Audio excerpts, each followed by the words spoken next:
मैंने screen share की है। ये दिखाई पड़ रहा है बोर्ड? Yes sir. ठीक है।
चलिए शुरू करते हैं।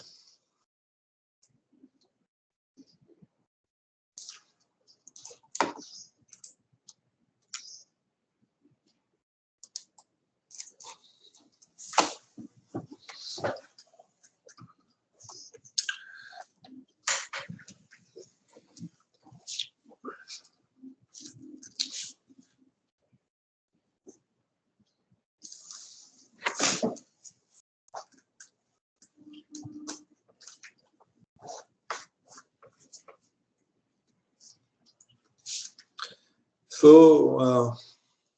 first let us see the books which we would be following.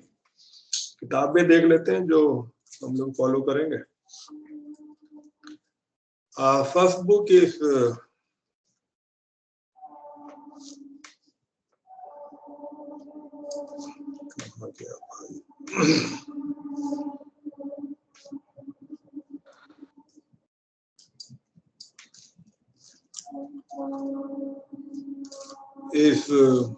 of top-down approach.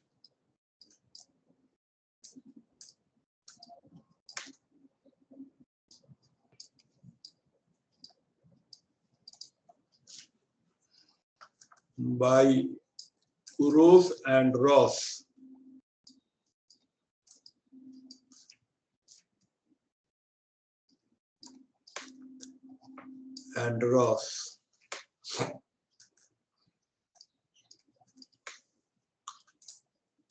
The other one is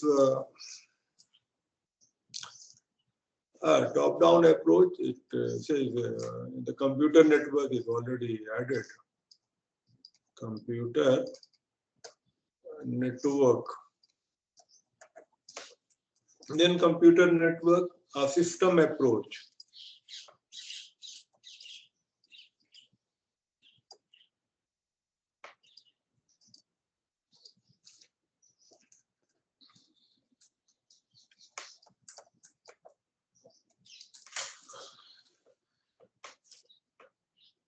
By Peterson and Davey.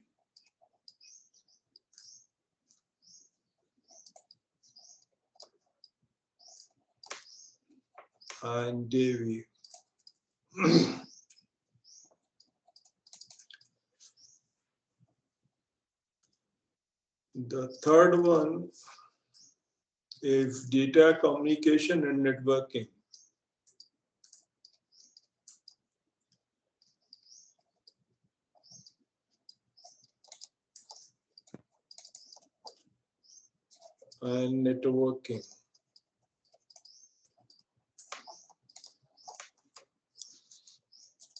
By Forojan.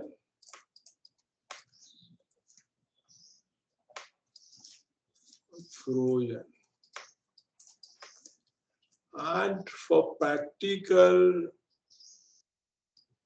although we are doing practical with Wireshark, for which you can find out the material on internet, and then we'll be using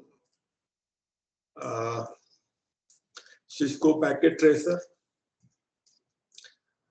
and for socket programming, we'll be using this book, Unix Network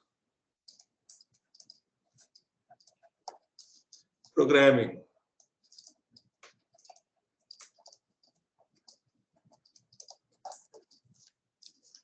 Volume 1 by Richard Stevens.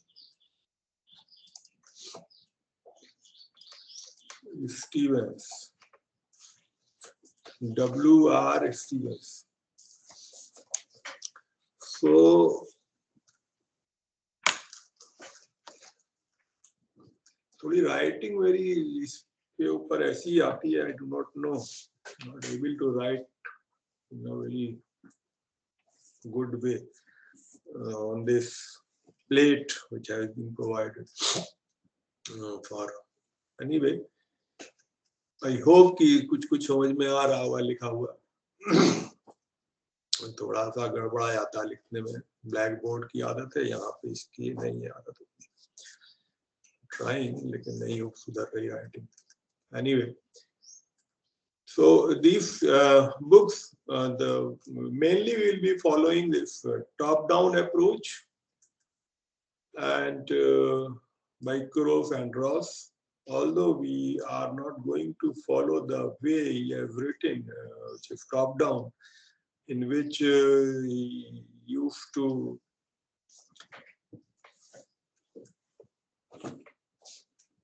write the chapters. We will be using chapter 1, obviously, but then instead of using second, third, and fourth in that order, we will be using in that reverse order. And although the first chapter, yes, we will be using for first, second lecture, so today's lecture and next lecture, hopefully. Okay. But after that, we'll be starting from link layer, which is chapter 5, I hope, in edition 6. Now a new edition has already there, which is edition 7th, which will be mainly following edition 6. And 7th, if the time will permit, I will try to tell you which has introduced to a chapter which is related to software defined network, SDN. So if time will permit, I will try to tell you something about software defined network also, which is in 7th edition, not in 6th edition. So mainly the 6th edition portion, and if, as I said, the time will permit me, I will try to cover something from SDN, software defined network. Okay, one chapter is there in 7th edition. Then the next book is System Approach by Peterson and Davey. Those who are interested to know more detail about the network, especially inside the system, so that book is very good. Peterson and Davey book is very good. Okay, and then Data Communication and Networking by Frojan. Frojan book is quite simple book, especially if any one of you find it difficult to follow the things from Kurov and Ross or Peterson, and then I can use that particular topic and see that particular topic in Frojan. He has explained the topic in very easy way, using the very concrete examples, small examples. So although examples are there in Kurov and Ross also and Peterson also, but the way they have described those examples is slightly difficult to follow sometimes, not always, but sometimes. Okay, especially in the beginning. So if you want, you can see the things, the examples of Frojan also to clear some concept. If something is not clear from Kurov and Ross or Peterson Davey. Okay. Although that those books are also written in very detailed and good way, but sometimes if you feel difficulty, otherwise if you can understand it through Kurov and Ross and Peterson, they'll be fine. And the socket programming, one portion of the practical is in socket programming. So for that we'll be using Unix network programming by Richard Stevens, volume 1. Okay. And as far as my lectures are concerned, you may not be able to find a particular thing or a particular lecture of mine from a particular book. The reason is during the time period I have taken material from different books, from internet also. Obviously, all of you know that over internet also can find things very easily. If and number of things are available on internet. Okay, so things are available. The only thing which I want to say to you कि भाई किसी चीज की जब तक आप practice नहीं करेंगे, उसी तरह से जैसे मैथ के क्वेश्चन करते थे बिना देखे हुए आंसर को, वैसे ही प्रैक्टिस करनी पड़ती है हर सब्जेक्ट की। अगर आप वो नहीं करेंगे तो चाहे आपके पास कितना भी इंटरनेट अवेलेबल हो, कितना भी रिसोर्स अवेलेबल हो, लेकिन वो कुछ होगा नहीं। तो अगर आप प्रैक्टिस करेंगे then will be good, will find the subject easy and easy going. थोड़ा सा कभी कभी लगता है कि थ्योरेटिकल हो रहा है subject. The reason is in computer generally we have one system, and when we are doing programming we are directly writing the program, seeing the result, again changing, finding out the problem inside the program, and debugging the program, and again changing it. So those way we are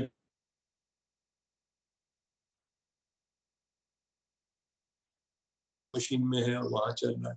but computer network में जो components हैं वो काफी ज्यादा है, या ज्यादा ना भी कहिए तो कुछ कंपोनेंट्स हैं which probably you have not seen. Router है, स्विच है, हो सकता है कुछ लोगों ने ना देखा हो। स्विच तो जनरली आप अगर यूज कर रहे हैं तो देखा होगा, या वायरलेस एक्सेस पॉइंट तो देखा होगा आप लोगों ने। ओके, बट क्या इनसाइड कैसे चल रहा है, क्या हो रहा है उसमें, so many times may have not seen that. So कभी कभी आपको थोड़ा सा लग सकता है। So at any point if anybody feel any difficulty कि भाई ये चीज तो समझ में नहीं आ रही, ये होता कहाँ है, किधर है।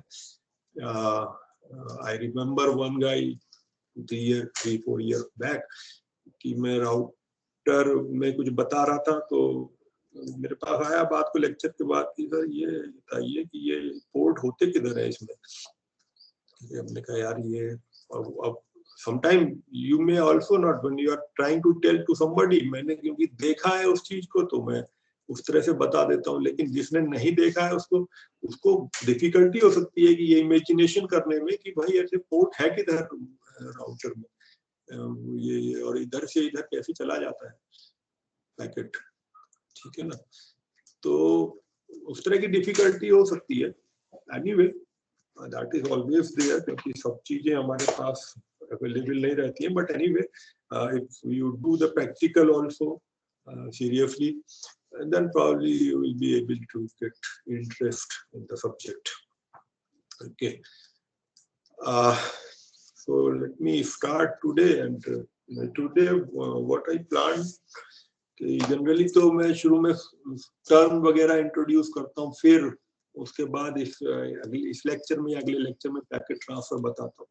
बट मैंने सोचा कि आज मैं पहले ही पैकेट ट्रांसफर आपको बताने से शुरू करता हूँ, क्योंकि प्रैक्टिकल आप लोग का शुरू हो गया है। And in your Wireshark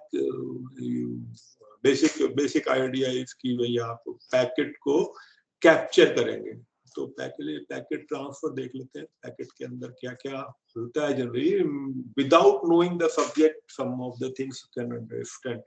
okay, कोई जरूरी नहीं है कि हर टर्मिनोलॉजी आपको एकदम क्लियर हो शुरू से ही, तो धीरे धीरे चीजें क्लियर होती हैं।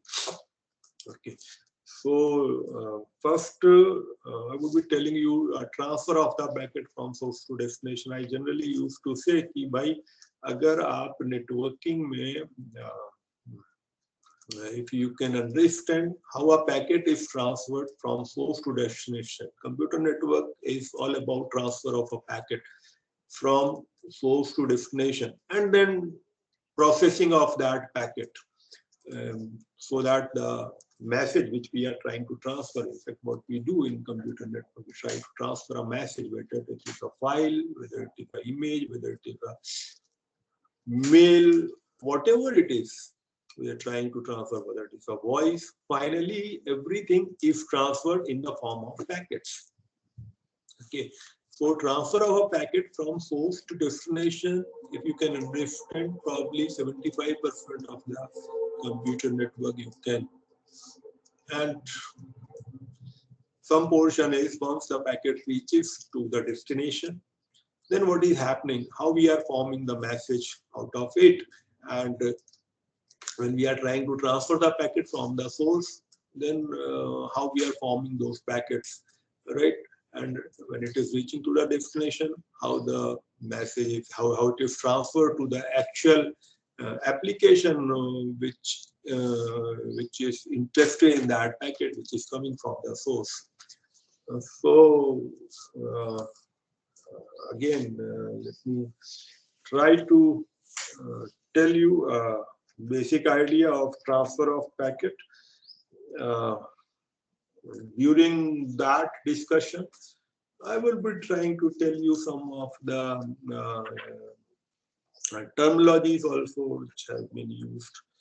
Okay. So,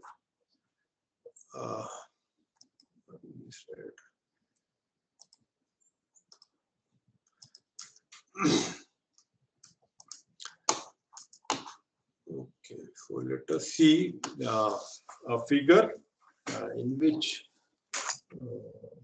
I would be making some components, and then so this figure is something like this. A node A, which is connected to a switch. We say that it is switch S1, and A is connected to this switch. A node B is connected to this switch.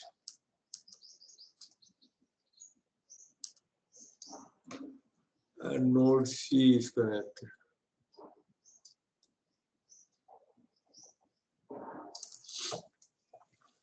एक चीज और है कि भले ये online है class, लेकिन अगर आप क्लास की तरह इसको यूज करें, मतलब जैसे क्लास में हम पेन और पेंसिल लेके बैठते हैं और पेपर, और जनरली होता ये है कि सब तो नहीं, बट बेटर प्रैक्टिस हमेशा यही होती है कि जो कुछ पढ़ाया जा रहा है, अगर आप उसको कुछ कुछ लिखते रहे तो आपका दिमाग भी वहां लगा रहता है और आपको बाद में आसानी भी होती है। ये ठीक है कि मैं ये बता रहा हूँ, इसकी रिकॉर्डिंग हो रही है, आप रिकॉर्डिंग ले सकते हैं, लेकिन ये कभी हो नहीं पाता है कि आप उस रिकॉर्डिंग को सुने और वो एग्जैक्टली वैसी समझ में आए जैसे कि क्लास में होता है, वरना क्लास की कोई जरूरत ही नहीं होती। वो हमेशा आदमी सोचता है कि वैसे वैसे मैंने कहा कि वो सब चीजें अवेलेबल है।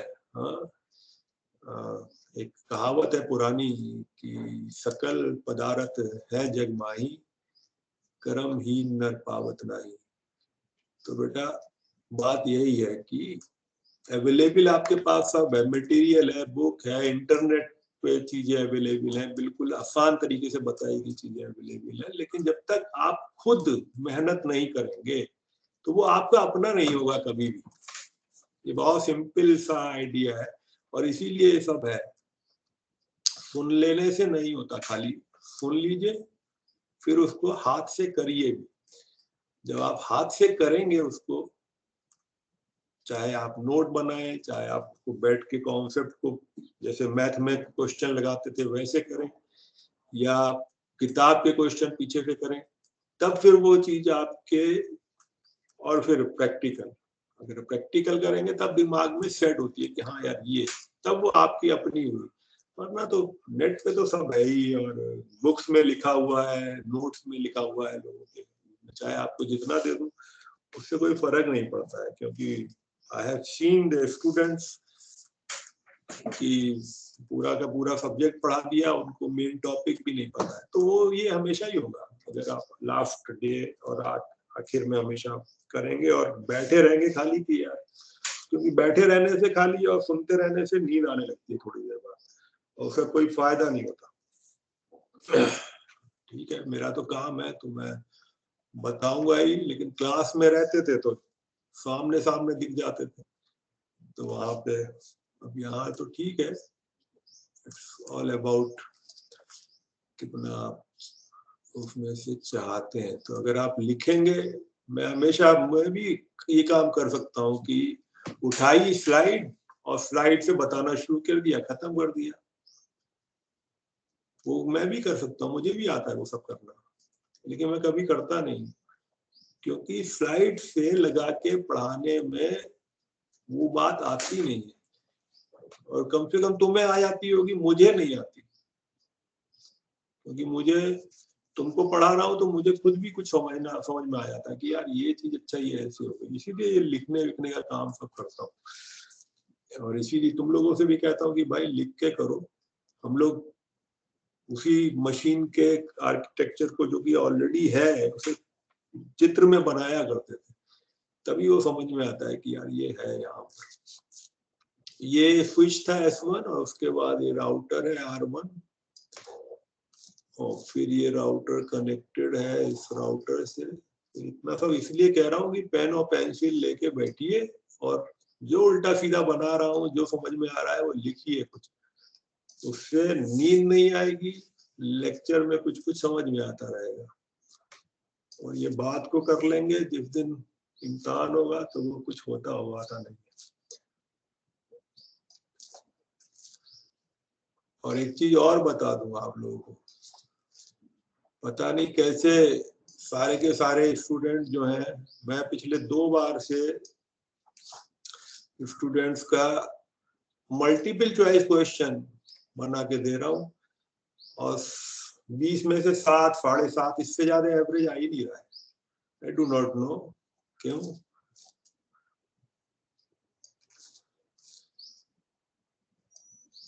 तो ये प्रॉब्लम आप लोगों को भी फेस करनी पड़ेगी। नेट पे ढूंढेंगे क्वेश्चन, मिलेंगे नहीं, चाहे कितना भी कर लीजिएगा ट्राई।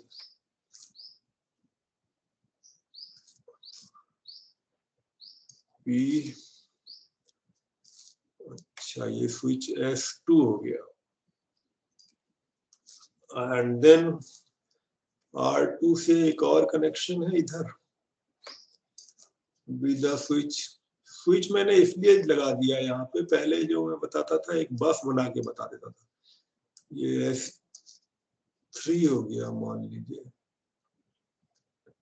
क्योंकि जो बेसिक आर्किटेक्चर है वो स्विच ही रहता है। आजकल जो ये बना रहा हूँ आपको लैन का आर्किटेक्चर जनरली यही मिलेगा सब जगह, इसलिए इसको बना रहा हूँ। Okay, E and F।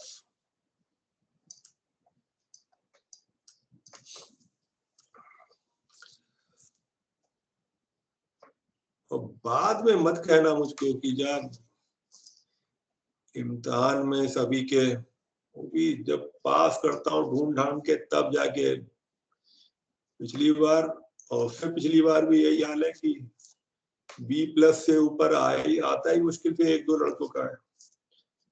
B+ बस नहीं होगी तब जब कहाँ नंबर देता हूँ तब जाके, वरना आधे फेल ही हो जाए।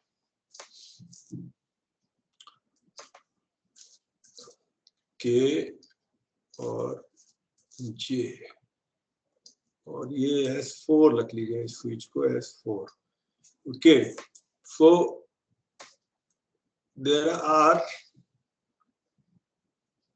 कितने कंप्यूटर हैं? ये सब कंप्यूटर है आपके। ए, इनको एंड होस्ट भी कहते हैं, B, C, फिर हो गया आपका K, J, E, F, H and P। आप लोगों ने कंप्यूटर अपना कनेक्ट किया ही होगा कहीं ना कहीं, स्विच से या आपके चाहे एक्सेस पॉइंट से कनेक्ट किया हो उसको वायरलेस के ऊपर।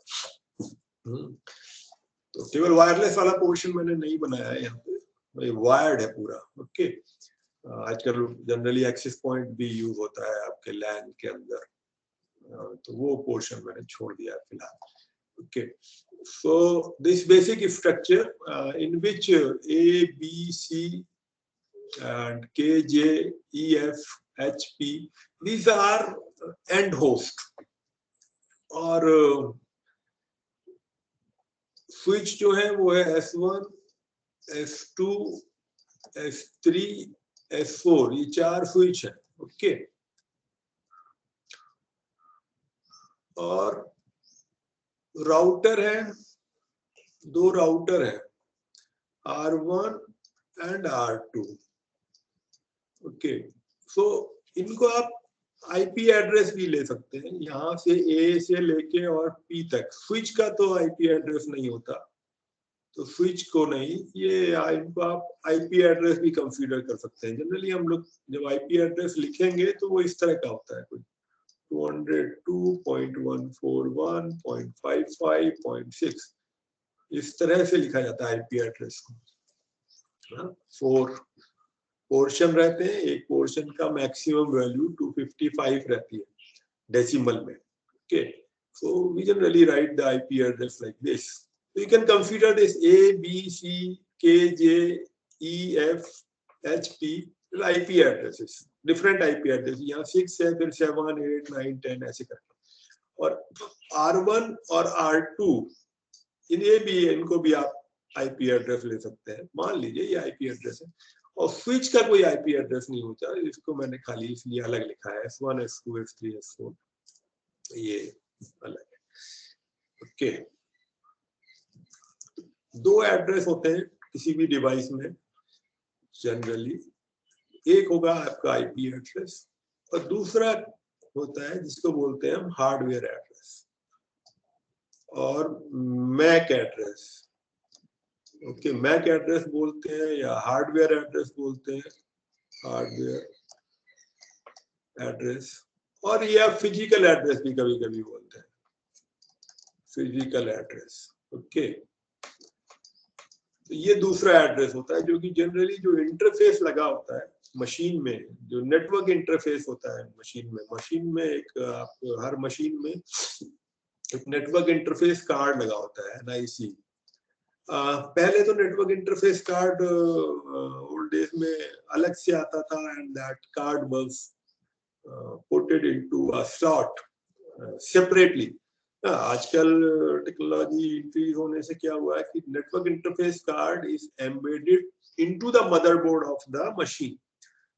तो वो मशीन के अंदर ही आपका मदरबोर्ड के ऊपर ही आजकल उसको कर देते हैं। केवल आपको नेटवर्क इंटरफेस कार्ड में जो चीज बाहर नजर आएगी, जो कि पहले भी रहती थी और अभी भी है, वो है पोर्ट, जहां पर आप प्लग करते हैं। अगर आपने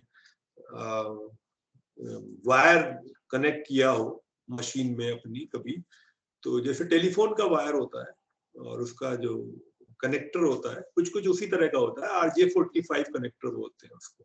ओके, तो नेटवर्क इंटरफेस कार्ड का जो portion, the portion which is outside from, you can see that portion, जो बाहर से आप देख सकते हैं, वो है RJ45 कनेक्टर। ओके, तो वो अभी भी आपको दिखाई पड़ेगा, उससे आप पता कर सकते हैं कि यह नेटवर्क इंटरफेस कार्ड यहाँ पे कनेक्टेड है मदरबोर्ड पर। ओके, तो वो एक ऐसी चीज है जो पहले भी थी और आज भी है। और बाकी कार्ड जो पहले अलग से लगता था, हार्डवेयर एडवांस हो गया है, तो अब वो कार्ड जो है मदरबोर्ड में ही एम्बेड हो, समझ लीजिए। तो उसको बोलते हैं नेटवर्क इंटरफेस कार्ड, आज भी उसको नेटवर्क इंटरफेस कार्ड ही बोलते हैं। ओके, सो जो हार्डवेयर एड्रेस है ये आप इस तरह से लिख लीजिए कुछ। जो एक्चुअल हार्डवेयर एड्रेस होता है वो मैं बात को, जो हम लोग लिंक लेयर पढ़ेंगे तो बता दूंगा, अभी बताता हूँ कैसे लिखते हैं उसको।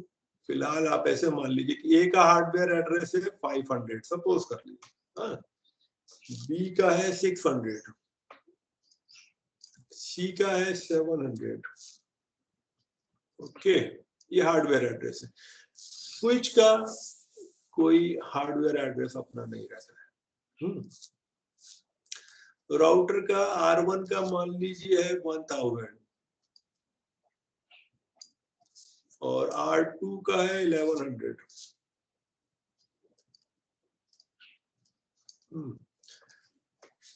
और फिर K का मान लीजिए है, ये हो गया, E जो है ऊपर है उसका मान लीजिए 300 है, और F का है 200, सपोज ऐसे ही लिख देगा। H का 1300, ये हार्डवेयर एड्रेस है। P का hardware address is 1500. Okay. For J, the hardware address is 1600. किसी को कहीं पे कोई समझ में ना आए तो तुरंत वहां पूछ सकता है, कहीं पे भी कोई भी चीज, doesn't matter. 1700।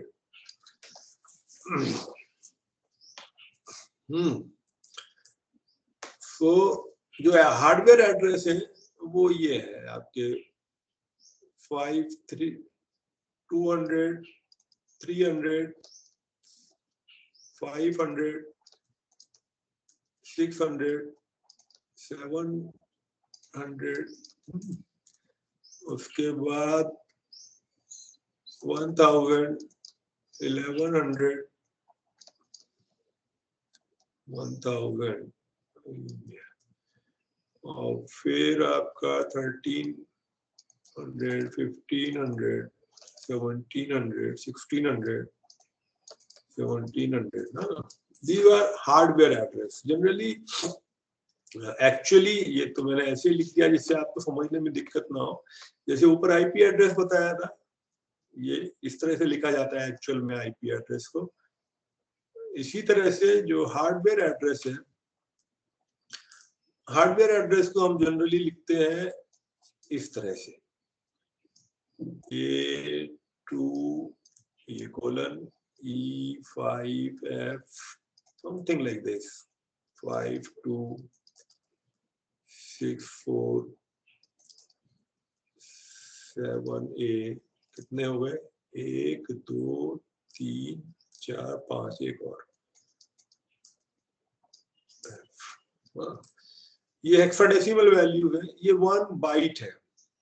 Out of 1 bite ये 1 बाइट है। ये 1 बाइट में ये पोर्शन हेक्साडेसिमल है, मतलब 4 बिट ये है और 4 बिट ये है। ओके, और टोटल बिट कितनी हो गई? 6 × 8, total 48 bit. Hardware address 48 bit का रहता है जनरली, और आपका ये एड्रेस आईपी एड्रेस जो है ये 32 बिट का हुआ, 32 बिट का।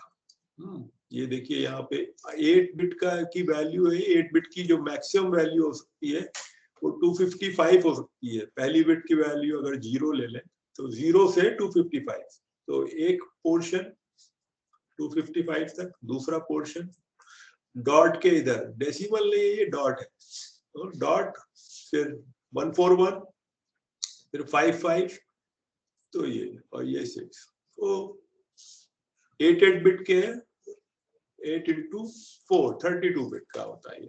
हार्डवेयर एड्रेस 48 बिट का होता है। हार्डवेयर एड्रेस हमेशा आपको जो नेटवर्क इंटरफेस कार्ड है मशीन में लगा हुआ उसका होता है। Please remember, hardware address machine के इंटरफेस कार्ड का होता है। इंटरफेस कार्ड चाहे मदरबोर्ड में एम्बेडेड हो, चाहे अलग से लगा हुआ हो।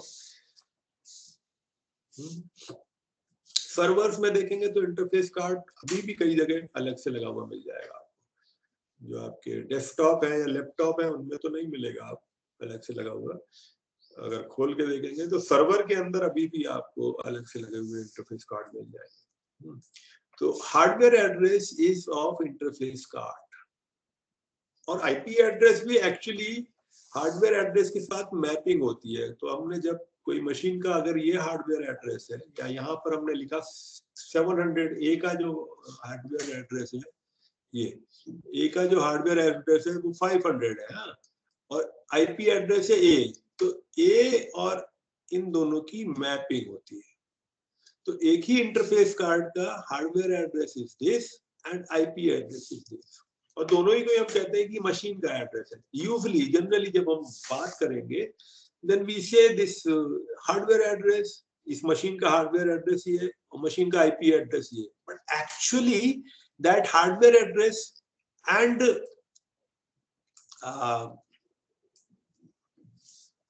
IP address, they are of interface card. Machine generally हम कहते हैं कि मशीन का IP एड्रेस ही है, या ये मशीन का हार्डवेयर एड्रेस है, पर एक्चुअली तो वो इंटरफेस कार्ड का हार्डवेयर एड्रेस होता है या आईपी एड्रेस होता है। तो ये बेसिक आर्किटेक्चर है। अब इसमें मशीन ए को एक पैकेट भेजना है मशीन एच को। प्लीज रिमेंबर, कंप्यूटर नेटवर्क में हम लोग पैकेट के फॉर्म में मैसेज भेजते हैं। मतलब एक मैसेज है, उसमें मान लीजिए 100 बाइट्स है या 100 बिट्स है, ऐसे मान लीजिए। तो हमने क्या किया, पूरा का पूरा पैकेट एक साथ नहीं भेजते, पूरा का पूरा मैसेज एक साथ नहीं भेजते। यही थोड़ा सा फर्क है, जिसको हम कहते हैं पैकेट स्विचिंग और एक सर्किट स्विचिंग। एक टर्म यूज होता है पैकेट स्विचिंग और एक टर्म यूज होता है सर्किट स्विचिंग। तो जब हम लोग टेलीफोन यूज करते हैं, तो वो एग्जाम्पल आपको बताया जाएगा कि ये सर्किट स्विचिंग का एग्जाम्पल है। सर्किट स्विचिंग में क्या है कि सोर्स और डेस्टिनेशन के बीच में a dedicated path is established and then that path remains working within the source and destination for the entire period till the message is transferred. Till that person is talking to another person over the phone, the path from source to destination remains in the hold with those two persons. उन दो person जो दो बात कर रहे हैं, उनके बीच में वो जो पाथ डेडिकेट कर दिया जाता है, वो सारा का सारा मैसेज जब तक ट्रांसफर नहीं हो गया, आपकी बात जब तक पूरी नहीं हो गई, तब तक ये सर्किट स्विचिंग होती है। और पैकेट स्विचिंग जैसे डाकघर काम करता है, वैसे पैकेट स्विचिंग है। पैकेट स्विचिंग समझने के लिए सबसे सिंपल एग्जांपल यही दिया जाता है कि जैसे डाकघर काम करता है, post office, how the post office is working. What we do in the post office, we are trying to send a letter. So letter is generally sent in the form of a packet, right? We are putting the message, writing it over the paper, putting it into a envelope, writing the address over the envelope, and putting it into the letter box.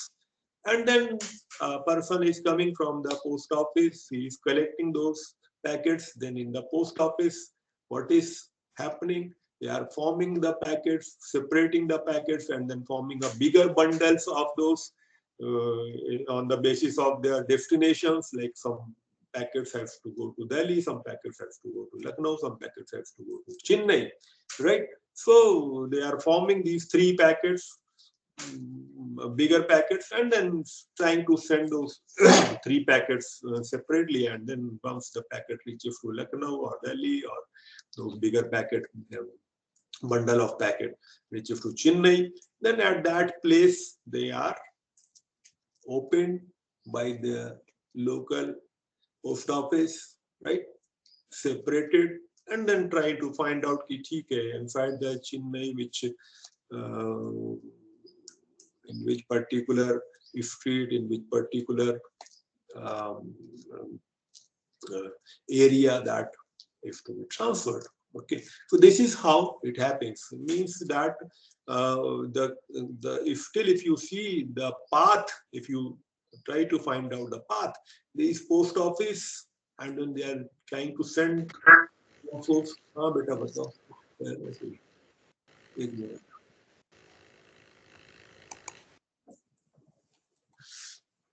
हाँ बोलो, कोई कुछ बोल रहा था क्या? Anybody was saying something? चलो नहीं कह रहे थे तो ठीक है।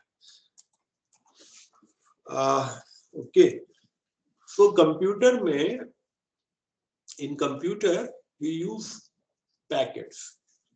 A message is divided into smaller pieces which are known as packets, and then packets are transferred from source to destination. So what I'm trying to tell you in this figure, we will try to send one packet from source A to destination H. Okay, so we'll be trying to send a packet P packet P from source A to destination H. Okay, so packet P. This we will try to send. And if you can understand how the one packet is reaching from source to destination, in the similar fashion, the other packets are also transferred. Okay, once the packet reaches to our destination, then they are combined and form back the message. Simple idea है. Packet क्यों करते हैं, dedicated path क्यों नहीं बनाते हैं, ऐसा इससे डाकघर या post office okay common resource है, एक नहीं कई सारे लोग पोस्ट ऑफिस को यूज कर रहे हैं, लेकिन पोस्ट ऑफिस का पोस्ट मास्टर जो है या पोस्ट ऑफिस का जो आपका पोस्टमैन है, it is not only dedicated for a particular person, it is a common resource. कई लोग यूज कर रहे हैं. ओके, सिमिलर कॉन्सेप्ट यहाँ पर है कि जो रिसोर्सेज हैं, which I am saying S1 switch, router और उनको कनेक्ट करने के वायर है, so they are common resources. Okay, so why the message has been divided into packet? The basic idea is that when somebody is using a resource, it should not use the resource entirely for, it should not hold the resource for whole time period in which it try to transfer the message. No. ये basic idea है packet computer network में packet बनाने का. ये common resources है, common resources इस्तेमाल करने हैं. तो मैसेज को अगर ट्रांसफर करना है एक नोड को दूसरे नोड को, तो वो दो नोड जितने भी रिसोर्सेज है उनको पूरा मैसेज ट्रांसफर करने के लिए होल्ड ना करें. आपको you have been given a chance, आप उस चांस में केवल अलाउ है थोड़ी देर यूज करने के लिए रिसोर्स को, और कितनी देर, जितनी देर में आप एक पैकेट को ट्रांसफर कर रहे हैं. सो पैकेट का मैक्सिमम साइज फिक्स किया गया है. दिस इज व्हाई कि आपको रिसोर्स को शेयर करना है. एक तरीका रिसोर्स को शेयर करने का है कि आपने पूरा मैसेज हम मान लीजिए 100 सेकंड में हम ट्रांसफर करते हैं, 100 बिट को 100 सेकंड में हम ट्रांसफर करते हैं मान लीजिए. So if somebody is holding, so two persons are holding the entire all the resources for those 100 seconds or 100 minutes, okay, for transferring their entire message. उनका मैसेज बहुत बड़ा है, अगर ज्यादा बड़ा मैसेज है तो वो ज्यादा देर तक उनको यूज करना पड़ेगा रिसोर्स को, तो और लोग यूज नहीं कर पाएंगे. सिंपल आइडिया है भाई. आप लोग क्या ऑपरेटिंग सिस्टम पढ़ा होगा ना, तो वहां पे भी तो एक ही सीपीयू रहता है. आजकल ठीक है 2-3 होने लगे हैं, बट बेसिक फंडामेंटल तो वही है कि सीपीयू शेयर हो रहा है प्रोग्राम्स के बीच में. जितने भी process are running over the machine, so the same CPU is used by different programs to execute. तो वहां पे क्या किया है कि भाई कैसे शेड्यूल करें प्रोसेस को, यही करते हैं ना, कैसे शेड्यूल करें, क्यों बना के करें. शेयर्ड रिसोर्स क्या है, the shared resource is your CPU, क्योंकि प्रोग्राम सीपीयू पे ही रन होगा. बाकी सब तो मेमोरी में स्टोर है, हार्ड डिस्क में स्टोर है, इनपुट आउटपुट डिवाइस पे उसका आउटपुट जा रहा है, वो सब तो बात की बात है. पहले तो प्रोग्राम रन होना चाहिए. प्रोग्राम रन कहाँ होगा, that is going to be executed on the CPU only. And CPU आपका इकलौता है, सिंगल है. मान लीजिए सिंगल है, ठीक है 2-3-4 यूज होते हैं, लेकिन उनमें भी कोर कितने यूज कर पाते हैं हम, या ऑपरेटिंग सिस्टम कोर्स को कितना एफिशिएंटली यूज कर पाता है, वो एक अलग मतलब है. बट 4 भी है तो भी तो अगर आपके पास 50 प्रोसेस चल रहे हैं तो वो भी शेयर है ना कहीं ना कहीं. ओके, तो उसको अगर समझना है कॉन्सेप्ट को, तो आप मान लीजिए कि एक सीपीयू है और एक सीपीयू आपके पास 10 प्रोसेस है, 10 प्रोग्राम है, 10 प्रोसेस है जो चल रहे हैं, तो एक बार में एक ही प्रोसेस रन हो सकता है। यही तो है, तभी तो आप जो ऑपरेटिंग सिस्टम में जितनी शेड्यूलिंग वगैरह पढ़े हैं सब इसीलिए तो करना पड़ता है कि एक रिसोर्स है और 10 लोगों को यूज करना है, तो कैसे यूज करें, how to efficiently use that so that everybody get chance to use that particular resource which is a shared resource. ये मसला यही है। नेटवर्किंग में और कंप्यूटर में थोड़ा सा फर्क एक हो जाता है। कंप्यूटर में क्या है कि एक सेंट्रल कंट्रोलर है आपके पास एक शेड्यूलर होता है। प्रोसेस शेड्यूल करने के लिए एक शेड्यूलर रहता है वहां पर, which has the central control. Scheduler is authorized to say to everybody कि भाई तुम्हारा टाइम खत्म हो गया, हटो, दूसरा आदमी काम करेगा, दूसरे को हटाओ, तीसरा आदमी काम करेगा। किसके पास है ये अथॉरिटी? शेड्यूलर के पास। शेड्यूलर इज ऑथराइज, उसने अगर आपने राउंड रॉबिन यूज किया हुआ है तो राउंड रॉबिन में क्या किया आपने, टाइम स्लाइस डिफाइन किया कि everybody can run on the CPU, every process can run on the CPU for a maximum period of say 10 millisecond. तो आप 10 मिलीसेकेंड रन कर सकते हैं एक प्रोग्राम को, एक प्रोसेस को। यही तो है राउंड रॉबिन में कि जो टाइम स्लाइस है वो 10 मिलीसेकेंड का है। Okay, once the process executed for 10 milliseconds, what the scheduler do? It replaces P1 and puts P2 there. So scheduler is a central controller. So in your computer, inside the computer, you have a central controller which is allowing this common resource CPU that how it should be used. और वो कह रहा है इतनी देर आप use करेंगे, इतनी देर आप। लेकिन ये जो नेटवर्क है इसमें थोड़ा सा फर्क हो गया, चेंज हो गया। चेंज ये है कि यहाँ कोई सेंट्रल कंट्रोलर नहीं है, डिस्ट्रीब्यूटेड है ये। इसीलिए आप कंप्यूटर नेटवर्क को डिस्ट्रीब्यूटेड सिस्टम बहुत जगह कहेंगे, यार ये distributed system. The meaning is that it is running, it is transferring the messages, but there is no central controller. Scheduler कोई नहीं है यहाँ पर। तो बेसिक आइडिया रखा कि यार अब क्या होगा कि रिसोर्स तो कॉमन है, उसको यूज करना है, लेकिन फेयरली यूज होना चाहिए। बेसिक आइडिया यही है। सीपीयू फेयरली यूज कब हो रहा है? जबकि हम उसको हर प्रोसेस को फिक्स टाइम दे रहे हैं और प्रियोरिटी कुछ चेंज भी कर रहे हैं, ठीक है, प्रियोरिटी भी लगा रखी है वहां। तो यहाँ पे भी फेयर चांस मिले everybody which are involve to transfer the message. एक से ज्यादा लोग उन रिसोर्सेज को यूज कर रहे हैं। यहाँ पर अगर आप देखो तो R1 और R2 टू राउटर हैं और उनको A, B, C, K, J, E, F, H, P all are using.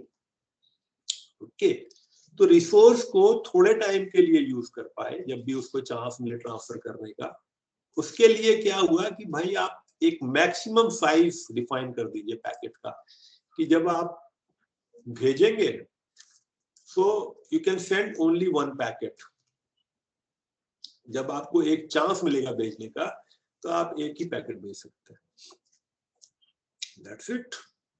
So in different technologies how the chance is given, that is another thing.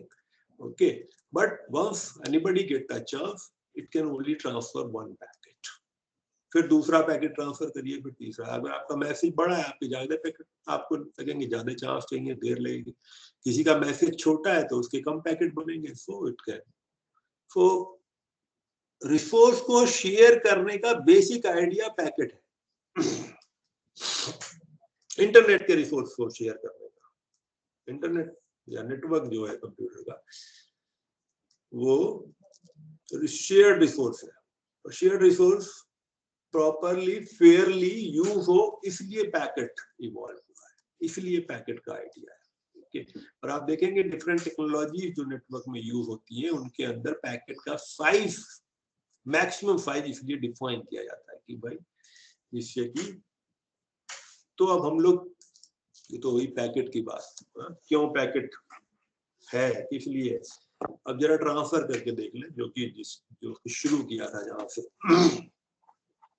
किसी को कुछ पूछना हो अभी तक तो बताए, वरना मैं क्या कर रहा हूँ कि ये इसको थोड़ा सा मिटा देता हूँ पैकेट ट्रांसफर करने में। चलो अभी तो हाँ, इसको थोड़ा सा मिटा देता हूँ, ये वाला पोर्शन अगले पेज पे इसलिए नहीं जा रहा कि ये फिगर यहाँ बना हुआ है, इसलिए अभी इसको ही मिटा देता हूँ थोड़ा सा।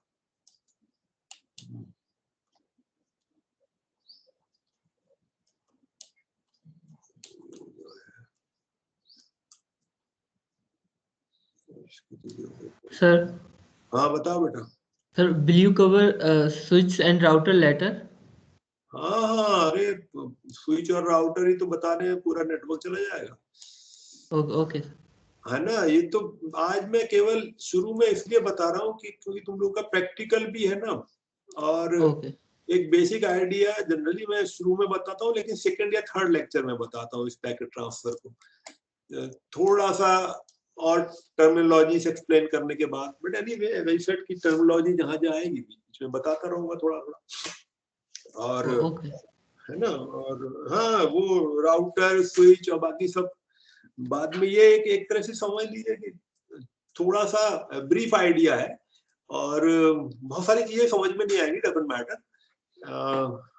बेसिक बात ये है कि आपको एक थोड़ा सा ओवरव्यू मिल जाएगा, और प्रैक्टिकल करने में थोड़ी आसानी होगी, और बाकी भी आगे सब्जेक्ट जब हम लोग पढ़ेंगे तो यहाँ से कहीं ना कहीं बार बार मैं रिलेट करता रहता हूँ पैकेट ट्रांसफर को, खासकर जब तक आईपी पूरा ना हो जाए। आईपी में फिर बताऊंगा पैकेट ट्रांसफर कैसे होता है, जब हम लोग आईपी लेयर डिस्कस करेंगे तो फिर से वहां पे फिर बताऊंगा कि पैकेट ट्रांसफर कैसे होता है, और जितनी भी स्विच या लिंक लेयर की टेक्नोलॉजी बताऊंगा वहां पे भी हमेशा पैकेट ट्रांसफर से कोरिलेट करूंगा ही करूंगा चीजों।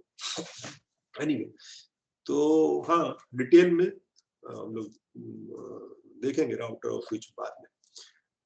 तो अभी इतना जान लीजिए कि स्विच जो है वो भी एक स्टोर और फॉरवर्डिंग डिवाइस है। अगर आपको ए से एच तक, if you have to do the connection, you can connect A and H through a dedicated wire.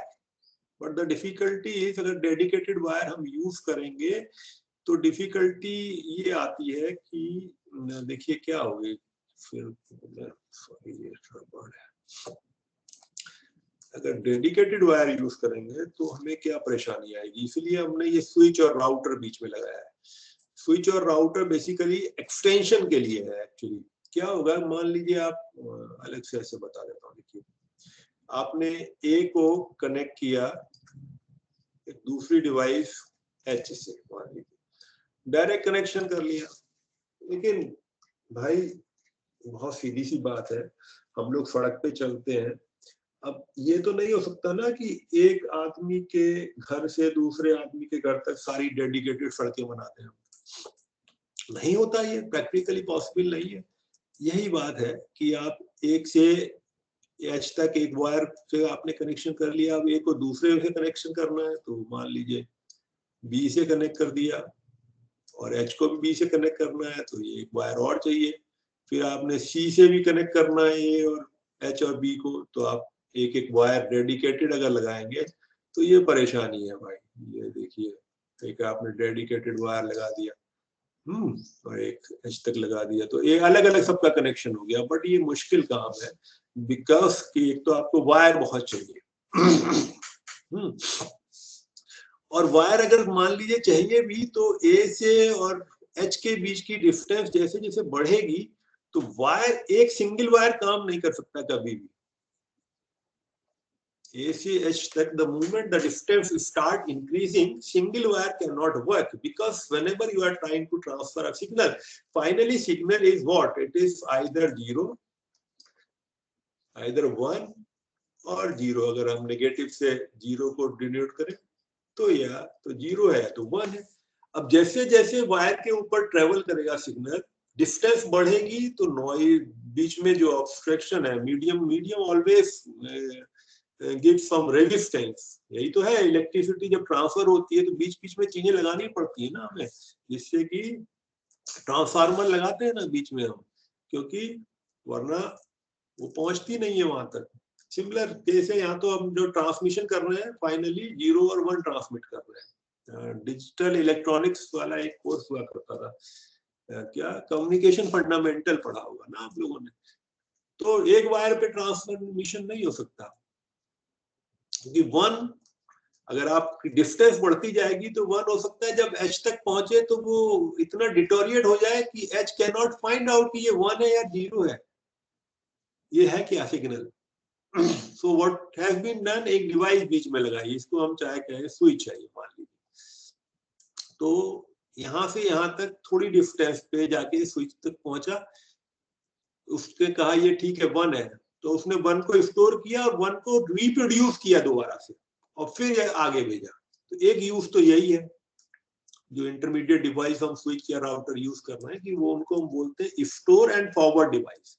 वो सिग्नल को स्टोर करेगा और उसको फिर फॉरवर्ड करेगा, और जब स्टोर करेगा और फॉरवर्ड करेगा, बीच में वो क्या करेगा, सिग्नल को रिप्रोड्यूस कर देगा, जिससे कि द एंड डिवाइस जो डेस्टिनेशन तक पहुंचे तो वो 1 1 ही पहुंचे और 0 0 ही पहुंचे। ऐसा ना हो कि 1 जो है वो 0 में कन्वर्ट हो जाए, या 1 समझ में ही नहीं आ रहा है एच को भी क्या है। ओके, तो एक पर्पस तो ये है करने का। और दूसरा मैं यहाँ बता रहा हूँ कि ये कनेक्शन अगर आप इतने सारे वायर लगा के करेंगे तो कितने तो वायर चाहिए, एक परेशानी ये, पर ठीक है आप वायर तो फिर भी पॉसिबल है कि चलिए बना लेंगे। बट जरा देखिए, सी को कनेक्ट करने के लिए कितने पोर्ट चाहिए, 3 वायर लगाने हैं तो 3 पोर्ट चाहिए भाई सी के। 3 पोर्ट आप देखें ना पीछे जो कनेक्शन करते हैं हम RJ45 का, अपनी मशीन में लैपटॉप में देखिए ना, वहां पे लगा होगा पीछे एक पोर्ट रहता है जिसपे कि आप वायर कनेक्ट कर सकते हैं लैन का। तो आपको 3 पोर्ट चाहिए, और अगर एक और बढ़ा दे मशीन हम, तो अब सी को कनेक्ट करना है तो 4 पोर्ट चाहिए। तो ये बहुत बड़ी डिफिकल्टी है कि on a particular computer you can not go on increasing the number of ports, ज्यादा से ज्यादा 1 या 2 बस। जो आपका लैपटॉप होता है आजकल, एक पोर्ट आपका वायर का और एक वायरलेस का, जनरली तो यही रहता है ना, 2 ही पोर्ट है जिससे कि आप कम्युनिकेशन करते हैं। सो ये ज्यादा बड़ी डिफिकल्टी है। वायर आप अरेंज भी कर सकते हैं, आप कहेंगे कि अभी भी तो इंटरनेट में वायर लगी रहे, हाँ ठीक है वायर लगी रहे पर कम लग रहे हैं, आप इस उसमें बहुत सारे वायर चाहिए। बट एक ये भी कह सकते हैं कि ठीक है आप बहुत सारे वायर बना लेंगे, फिर भी ठीक है, बट पोर्ट बनाना बड़ा मुश्किल है। कि आप कंप्यूटर जब प्रोड्यूस कर रहे हैं, जब लैपटॉप या डेस्कटॉप या सर्वर बना रहे हैं, तो उसको कितने पोर्ट लगाएं ये डिसाइड करना पड़ता है at the time of manufacturing, और वो 1 या 2 से ज्यादा नहीं। So you can not make that. तो हमने क्या किया, एक डिवाइस बनाई जिसको हमने कहा बीच में स्विच है, और जो पोर्ट हमें चाहिए थे वो स्विच के ऊपर हमने बनाए। तो स्विच जनरली आपको देखा होगा 4 पोर्ट का आता है, 8 पोर्ट का आता है, 16 पोर्ट का होता है, 24 पोर्ट का होता है, 48 पोर्ट का होता है, 96 पोर्ट का होता है switch. Okay, so when you are designing a network you need to find out कि जो स्विच आप लगा रहे हैं उस पे प्रोबेबली कितनी मशीनें कनेक्ट होंगी। अगर 10 मशीनें कनेक्ट करनी है हमको, तो हम 16 पोर्ट का स्विच जनरली यूज कर लेंगे, ठीक है। तो this is why we need this machines. Switch की जरूरत इसलिए है कि हमें एक्सटेंशन भी करना है, सिग्नल को रिप्रोड्यूस भी करना है, और टोपोलॉजी इस तरह की रहे। अब हमारा स्विच से हमने कनेक्ट कर दिया ए बी सी को, तो पोर्ट जितने भी स्विच पे हैं ये, अब हमने यहाँ कनेक्ट कर दिया, ये सी को कनेक्ट कर दिया, यहाँ एच को कनेक्ट कर दिया, यहाँ बी को कनेक्ट कर दिया, right, and then we have connected A here, and now if you want to connect one more, आपको एक और यहाँ पे कनेक्ट करना है, जी कर दीजिए, right? So this is why this device was needed, switch और राउटर इसलिए भी चाहिए हमको कि वायर कम करना है और एक डेडिकेटेड डिवाइस है which contains more number of ports. Then the requirement that we should have more number of ports on the computer, on the desktop or laptop has been removed. अब हमने dedicated एक device बना ली जिसपे number of ports ज्यादा है, वहां पर हम फिर अलग अलग डिवाइस को कनेक्ट कर सकते हैं। ओके, तो कनेक्टिंग डिवाइस है, राइट। इनको हम स्टोर एंड फॉरवर्ड डिवाइस बोलते हैं, नेटवर्किंग नोड्स बोलते हैं। जनरली जो ये होस्ट है आपके, जो उनको लिख रहा था मैं ABC, इनको एंड डिवाइस बोलते हैं। ये सर्वर भी हो सकता है, क्लाइंट भी हो सकता है। Okay, so we use to call them end device, end node, ABEFH, these are end nodes। और जो स्विच है S1, S2, S3 या राउटर है R1, R2, इनको हम बोलते हैं forwarding nodes, networking nodes, nodes which are used to create the network. Okay, switch और राउटर ही ज्यादातर यूज होता है आजकल, तो इसलिए स्विच और राउटर बता रहा हूँ। साथ में मॉडेम है एक, वो भी यूज होता है एंड नोड पे कनेक्ट करने के लिए।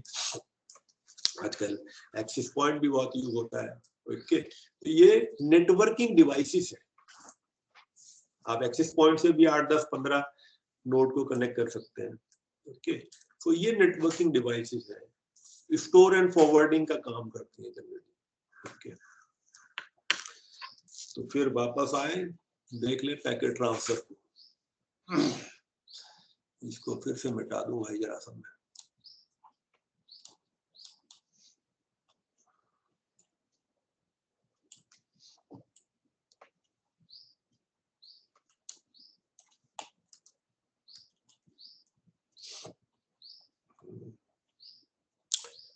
तो पैकेट ट्रांसफर करना है,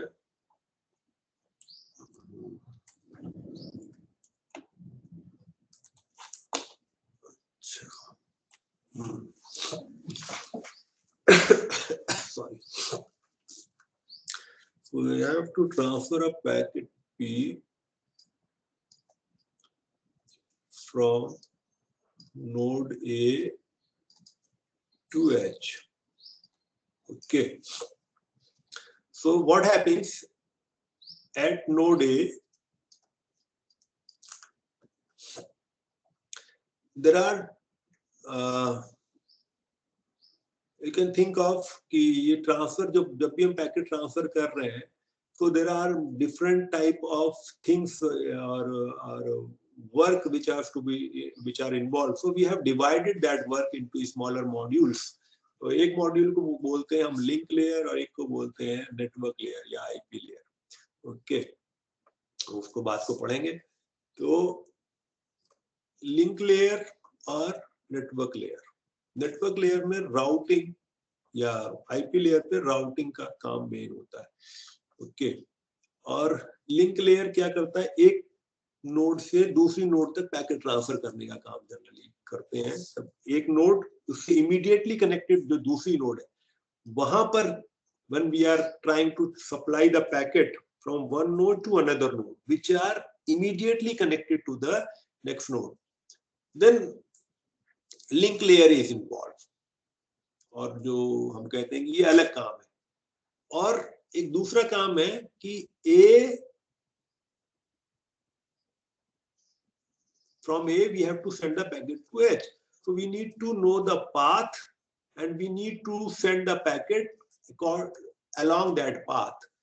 Okay, we need to find out a path from A to H, or the packet which is coming out of A is to be transferred in the direction of H। ये काम को routing के अंदर किया जाता है। Okay, सो routing क्या है, पैकेट को फॉरवर्ड तो कर ही रहा है A से H तक, it is trying to give the direction कि भाई किस डायरेक्शन में जाना है। ओके, अगर A से J को जाना है, सो राउटिंग विल टेल कि how the packet should, when the packet come at R1 it should go towards the J, not towards R2। ठीक है ना। तो at node A the packet is something like this। पहले packet का infrastructure देख लीजिए। Packet के अंदर क्या है कि एक है इसको बोलते हैं आपका मैसेज। हाँ, कुछ पोर्शन मैसेज का रहेगा पैकेट के अंदर, इसको डेटा बोलते हैं। ठीक, आपने लेटर लिखा तो लेटर जो आपने लिखा है वो आपका ओरिजिनल मैसेज है, वो डेटा है। तो पैकेट के अंदर कुछ पोर्शन मैसेज का रहेगा, उसको हम डेटा बोलते हैं। अब आपने क्या किया, उसको लिफाफे के अंदर बंद किया, you have putted it into an envelope and righted a address over it, right. तो अब इस पैकेट के ऊपर हमने एड्रेस लिखा, इसको बोलते हैं हम, ये पैकेट का डेटा पोर्शन हुआ और ये फिर एक पोर्शन हुआ एक एनवेलप वाला। ओके, इसके अंदर हमने लिखा कि भाई सोर्स एड्रेस ये है और डेस्टिनेशन आईपी। सोर्स आईपी है ए और डेस्टिनेशन आईपी है एच। ठीक, तो ये एड्रेस लिखा हमने। And then when the packet has to be sent from A to H, the packet, in order to send the packet from A to H, कहां से कहां तक भेजना है हमें, A to H, तो A और H का एड्रेस लिखा, ये इसको बोलते हैं हम नेटवर्क लेयर का एड्रेस। अब A से H में जाने के लिए packet first should go from A to R1। ये कौन बताएगा, ये राउटिंग बताएगी आपको कि A से R1 पे जाना है पैकेट। अब A से R1 पे जाने के लिए इसके ऊपर फिर एक और हेडर लगाते हैं, इसको हेडर बोलते हैं। ये जो H और A लिखा था हमने, ये हेडर है। तो एक और हम इसके ऊपर एक एनवेलप ये बनाया हमने एड्रेस का, फिर एक और एनवेलप बनाया। जैसे ऐसे समझ लीजिए ना कि आपने तो एड्रेस लिख के भेजा पैकेट के ऊपर, अंदर तो डेटा है, आफ्टर द डेटा आपका जो पैकेट है उस पे आपने एड्रेस लिखा। But once the packet reaches to the post office, वो क्या करते हैं, उन्होंने रैप किया, आपके 8-10 पैकेट उसके अंदर लिखे जो लखनऊ जाने। हाँ, एक आदमी का तो लेटर है नहीं, कम से कम 10, 15, 50 पैकेट्स आर देयर, राइट। उन्होंने एक जगह इकट्ठा किया और इकट्ठा करके उसको फिर रैपिंग की, और रैपिंग करके कहाँ का एड्रेस लिखेंगे, वो लखनऊ पोस्ट ऑफिस का, कि भाई ये लखनऊ वाले इस वाले पोस्ट ऑफिस में जाना है, राइट। तो अलग से एक और हेडर बना दिया, एक और लिफाफा बनाया और उसके ऊपर अलग एड्रेस लिखा।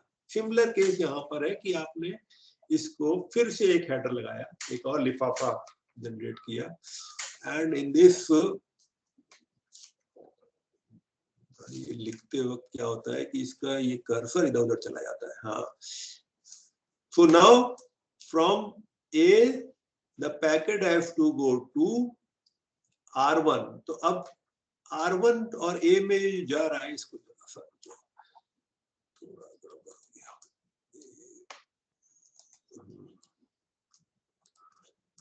ओके। सो A का जो हार्डवेयर एड्रेस है वो कितना है, 500। तो यहाँ हम लिखेंगे 500 और यहाँ लिखेंगे R1 का हार्डवेयर एड्रेस है 1100 नहीं 1000 okay. So the packet has 2 rappers now, एक ये रैपर है और एक ये रैपर है। एक तो आपने एनवेलप जो लगाया, जो रैपिंग की वो आपने की, और दूसरा रैपर है जो पोस्ट ऑफिस वालों ने लगाया, ठीक है ना। तो ये 2 रैपर है,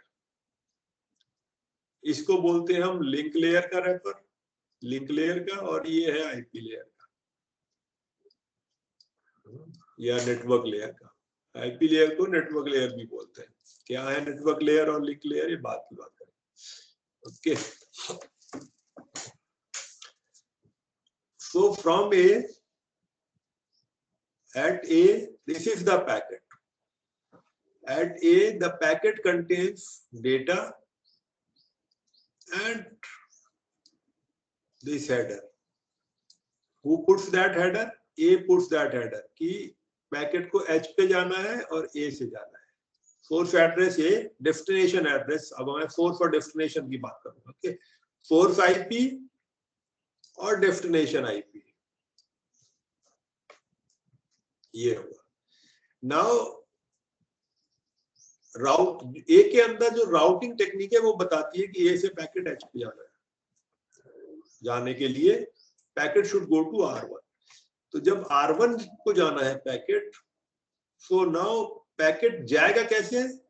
हार्डवेयर एड्रेस के थ्रू। प्लीज रिमेंबर, दो नोड के बीच में पैकेट हार्डवेयर एड्रेस के थ्रू जाएगा। So from packet will go to 500, from 500 to this 1000. Okay, so now this packet from A reaches to switch.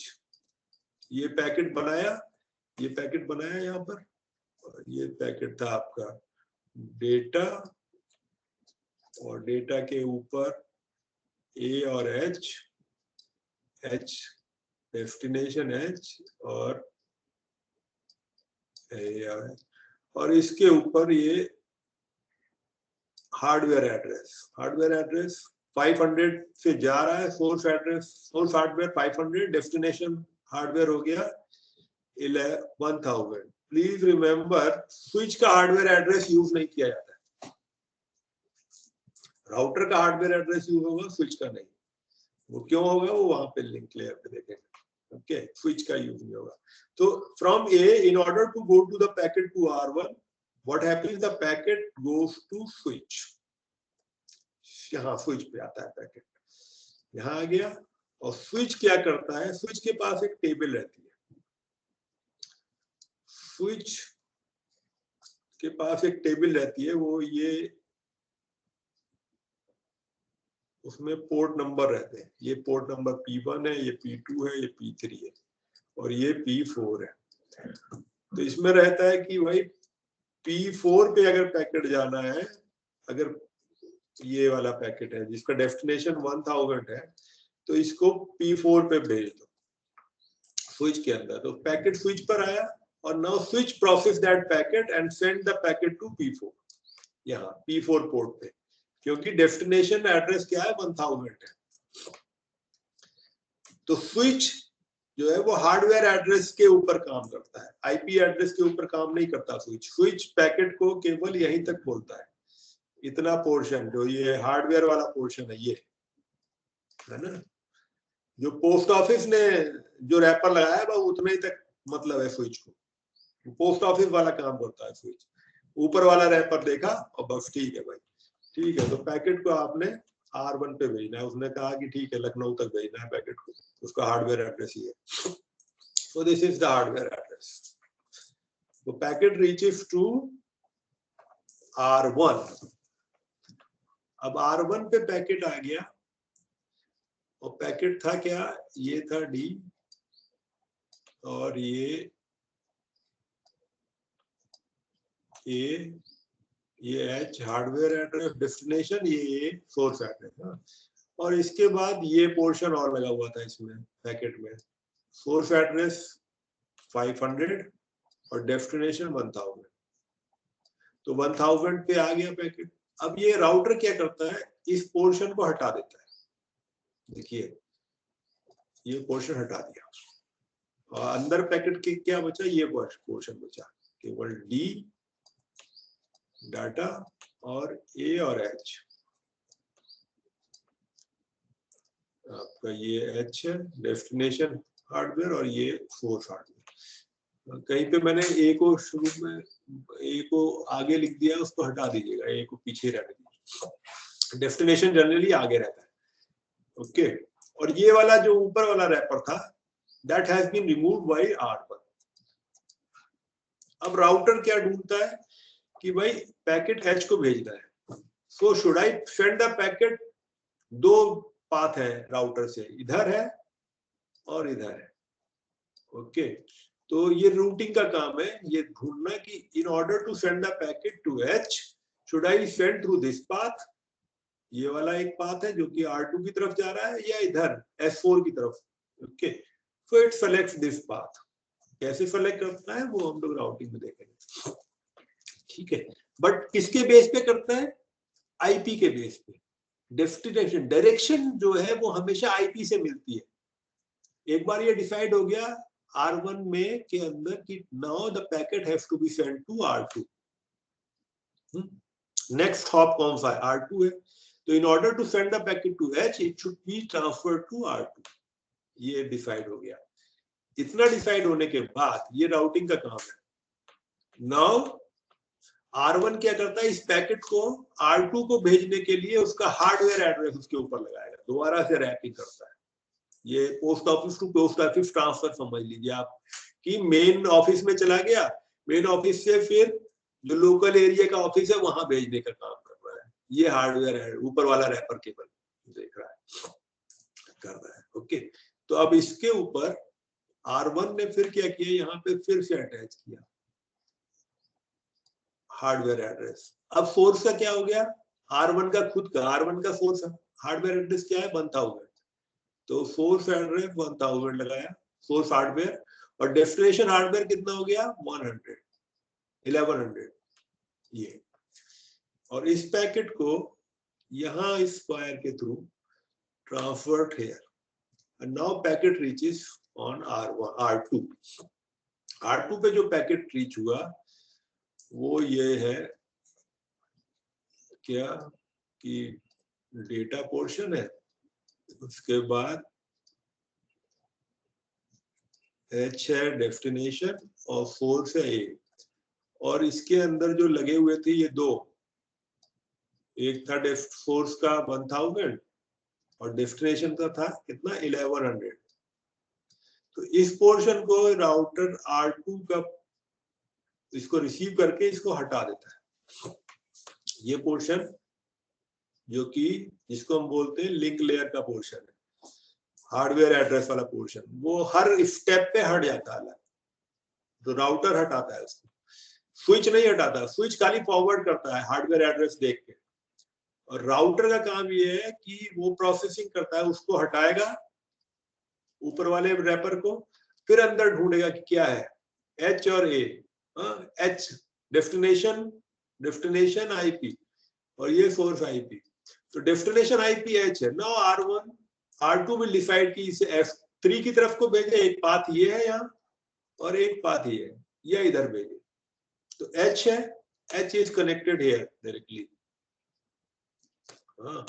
तो ये इसको हटाया और अब इधर भेज रहा है. अब इसको क्या करेगा, ये पैकेट कितना वो निकला बाहर, अंदर जो था वो ये था,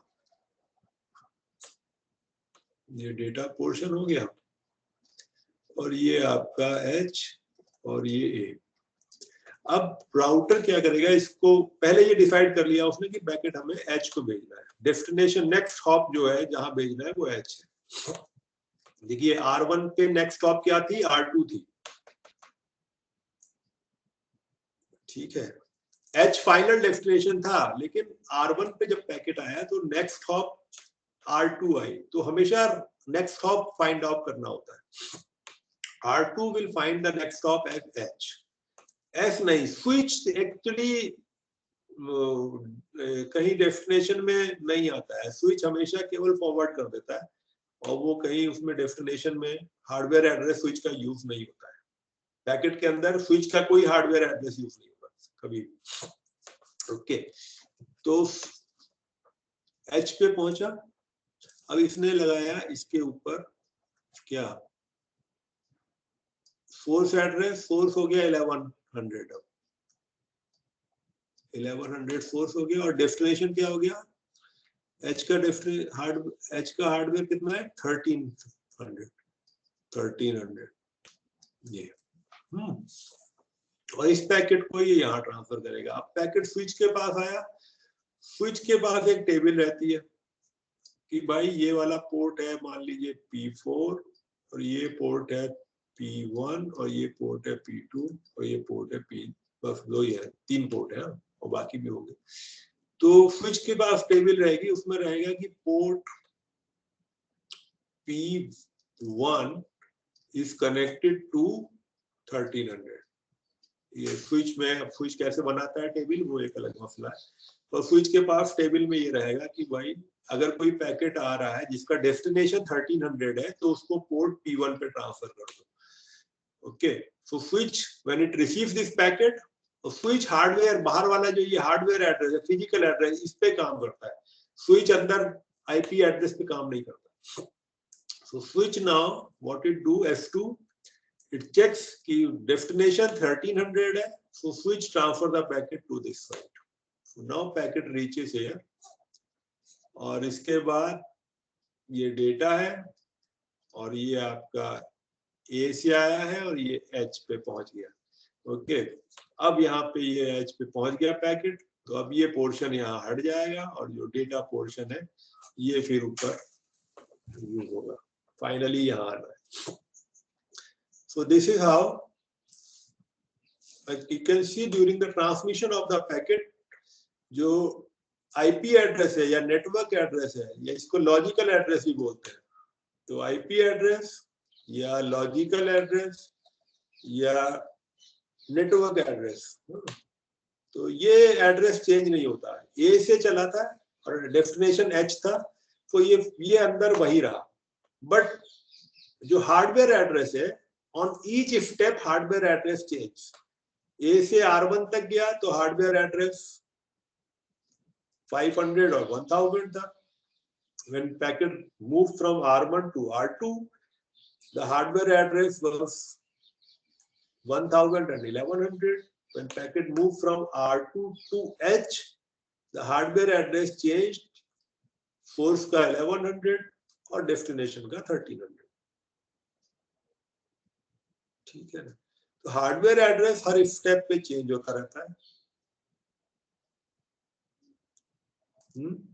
इसको आप ऐसे समझ लीजिए कि भाई आपने आईपी एड्रेस लिखा है डेस्टिनेशन का, जिस बंदे को भेजना है उसका, और बीच के जितने भी रैपर हैं वो पोस्ट ऑफिस काम कर रहे हैं। एक पोस्ट ऑफिस ने भेजा लखनऊ को, ठीक, और फिर लखनऊ वाले ने, अभी वो चेन्नई जाना है, उसने कहा दिल्ली भेजेंगे, तो उसने दिल्ली वाले पोस्ट ऑफिस को भेजा, फिर एड्रेस चेंज किया वहां पे, फिर दिल्ली वाले ने भेजना चेन्नई वाले को, वहां पे फिर एड्रेस चेंज करके भेजा चेन्नई वाले को, और चेन्नई में भी हो सकता है हेड पोस्ट ऑफिस को भेजे दिल्ली वाला हेड पोस्ट ऑफिस, और फिर वो लोकल पोस्ट ऑफिस को चेन्नई में किसी को भेजे, तो वो फिर एड्रेस चेंज करेगा उसके ऊपर, उस पैकेट के ऊपर, और वहां भेजेगा। तो ये जो एड्रेस चेंज हो रहे हैं, जो हार्डवेयर एड्रेस है, ठीक है, ये चेंज होते हैं। लेकिन जो ओरिजिनल पैकेट के अंदर जो आपने लिखा था अपने फ्रेंड का या अपने मदर फादर का या अपने किसी रिलेटिव का एड्रेस या किसी ऑफिस का एड्रेस, वो वही रहता है उस पैकेट के अंदर। ओके, तो ये कुछ इस तरह का अरेंजमेंट है। This is how the packet is transferred. 2 layer involve होती है। लेयरिंग क्या है, ये अगले लेक्चर में शायद मैं बता दूं कि थोड़ा सा, कि भाई लेयरिंग का बेसिक मतलब ये है कि हम when we have to do some task, so some smaller tasks we generally try to find out जो कि independent हो। आप लोगों ने प्रोग्रामिंग की है, modular approach, you may be knowing कि भाई जब भी आप कोई प्रोग्राम लिखते हैं तो उसके क्या करते हैं, अंदर छोटे छोटे मॉड्यूल बनाते हैं, छोटे छोटे फंक्शन लिखते हैं और उनको यूज करते हैं इंडिपेंडेंटली। ऐसा ही यहाँ पर है कि हम जब ट्रांसफर कर रहे हैं तो एक प्रोग्राम है जो कि आपका हार्डवेयर एड्रेस को यूज कर रहा है, और एक प्रोग्राम है जो आईपी एड्रेस को यूज कर रहा है। जो आईपी एड्रेस को यूज कर रहा है उसको हम कहते हैं नेटवर्क लेयर का प्रोग्राम है, या नेटवर्क लेयर बोलते हैं उसको। कन्वेंशनल है कि लेयर बोलते हैं, आप उसको प्रोग्राम नहीं कह रहे, बट एक्चुअली ये सब प्रोग्राम ही है कहीं ना कहीं। कहाँ पर है और कहाँ काम कर रहे हैं, बस यही आपको ढूंढना रहता है। स्विच पे भी प्रोग्राम रहता है, राउटर पे भी प्रोग्राम रहता है। राउटर पे स्विच वाला, क्योंकि वो लिंक लेयर को भी डील कर रहा है, और जब पैकेट आ रहा है तो, और उसके बाद फिर काम स्विचिंग का नहीं कर रहा, लेकिन लिंक लेयर का उसके अंदर हार्डवेयर एड्रेस वाला पोर्शन भी है, जो कि आपका इंटरफेस कार्ड रहता है उस पे है, और फिर आपका आईपी लेयर का पोर्शन भी है जो कि राउटिंग वगैरह करता है, तो वो प्रोग्राम भी है राउटर के अंदर। स्विच के अंदर क्या है कि हार्डवेयर एड्रेस को प्रोसेस करने का प्रोग्राम है, ठीक है। तो वो लिंक लेयर का प्रोग्राम है। तो लिंक लेयर एक, और दूसरा बोलते हैं नेटवर्क लेयर। तो 2 लेयर और एक फिजिकल लेयर भी बोली जाती है। फिजिकल लेयर जो कि खाली बिट और बाइट से डील करता है, कई बार हम फिजिकल लेयर और लिंक लेयर को कंबाइन करके बोलते हैं, क्योंकि जो इंटरफेस कार्ड है उसमें जनरली एम्बेडेड रहती है लिंक लेयर और फिजिकल लेयर। ओके, तो ये डिफरेंट लेयर है। इसके अलावा दो लेयर और हैं ऊपर, usually transmission transport layer and application layer.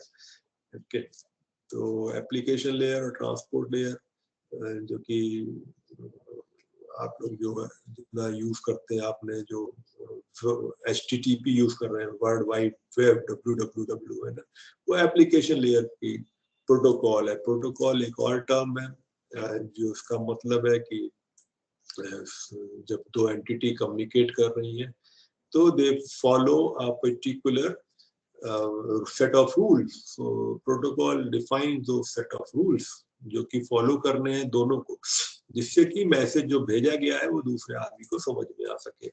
फिर ऑर्डर ऑफ मैसेज क्या रहे, जैसे कि आप एक क्लास है, क्लास में जब आप बोल रहे हैं तो एक आदमी बोल रहा है, दूसरा नहीं बोल रहा है, ये ऑर्डर है कि भाई जिससे कि सब लोग सुन सके। इसी तरह से ऑर्डर ऑफ मैसेज ट्रांसफर है कि एक ने रिक्वेस्ट की तो दूसरे ने रिप्लाई किया, ये ऑर्डर है ट्रांसफर का।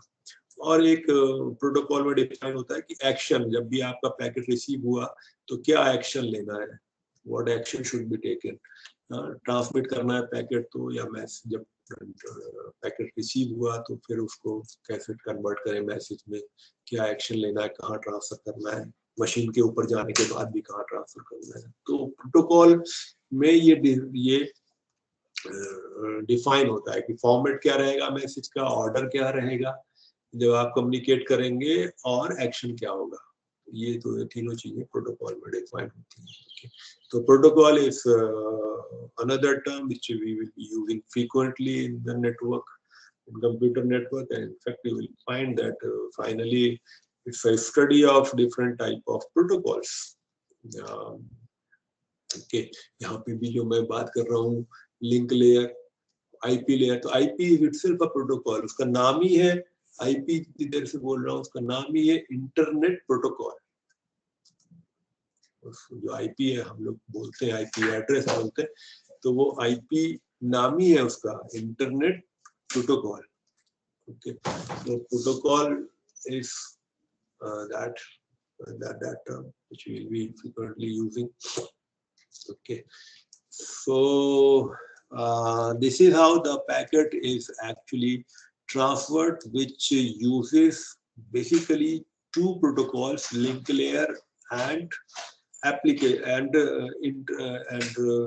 layer, or internet protocol and link layer protocol. These two protocols are involved in transfer of packet. तो दो प्रोटोकॉल और बची जो कि आपकी ट्रांसपोर्ट लेयर की होती है और एप्लीकेशन लेयर की। तो एप्लीकेशन लेयर की और ट्रांसपोर्ट लेयर की प्रोटोकॉल उस पर्टिकुलर मशीन पे, रिसीवर पे या सेंडर पे काम करती है। वो बीच की जो ये डिवाइसेस है, स्विच हुआ, राउटर हुआ, वहां पे काम नहीं करते, वो इन्वॉल्व नहीं होती पैकेट को ट्रांसफर करने में, फॉरवर्ड करने में इन्वॉल्व नहीं होती पैकेट को। ओके, पैकेट को फॉरवर्ड करने में या तो लिंक लेयर और फिजिकल लेयर इन्वॉल्व है, या फिर आपकी नेटवर्क लेयर या आईपी लेयर इन्वॉल्व है।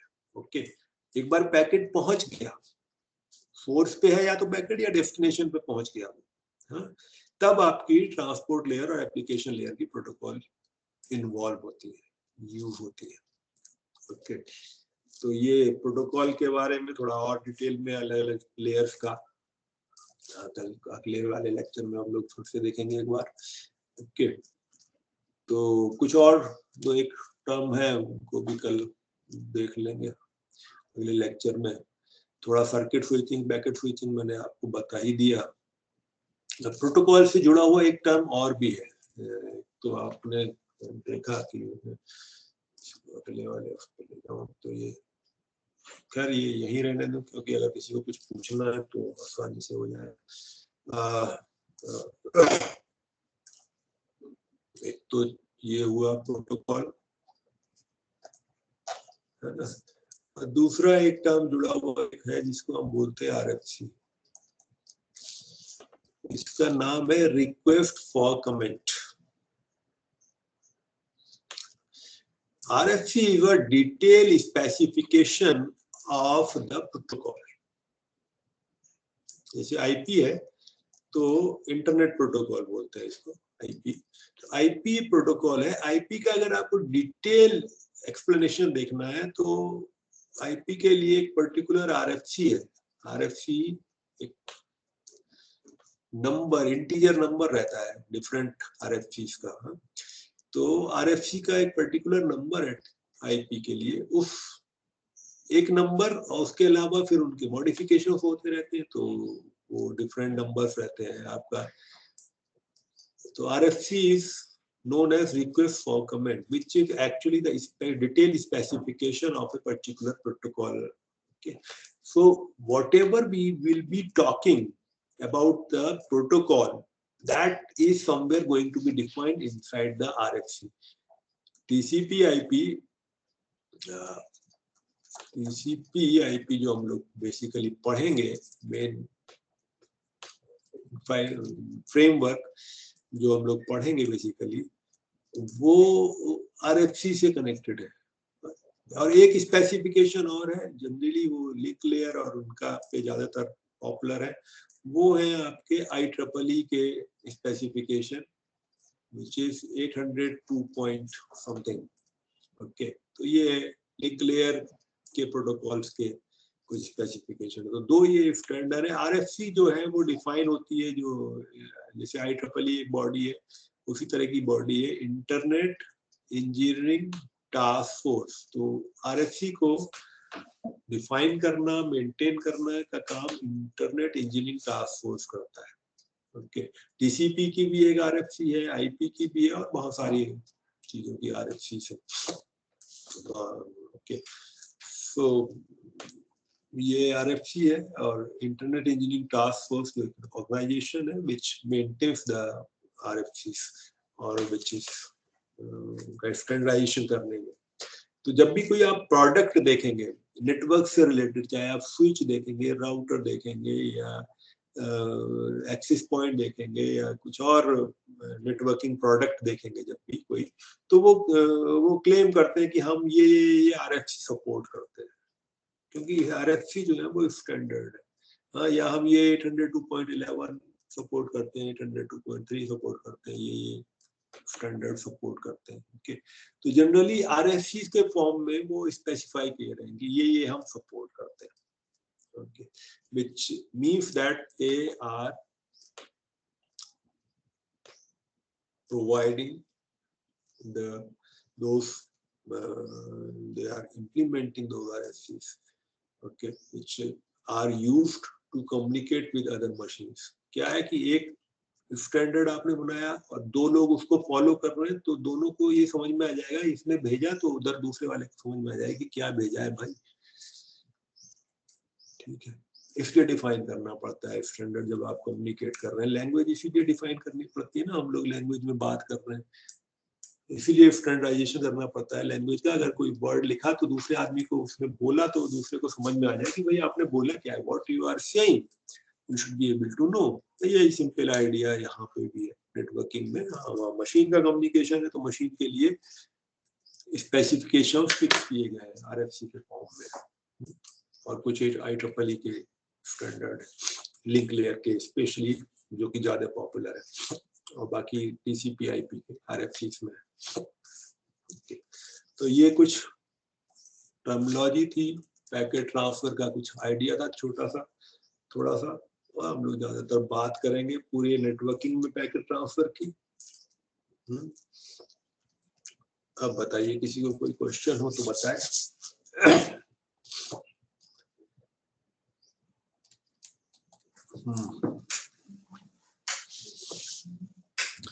अगर किसी का कोई क्वेश्चन हो तो बताए भाई। Hello sir.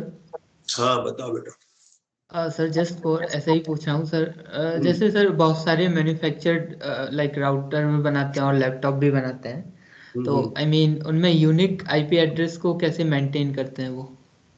बेटा यूनिक IP एड्रेस ना लैपटॉप बनाने वाला या राउटर बनाने वाला नहीं मेंटेन करता है, वो यूनिक हार्डवेयर एड्रेस उसमें डालते हैं।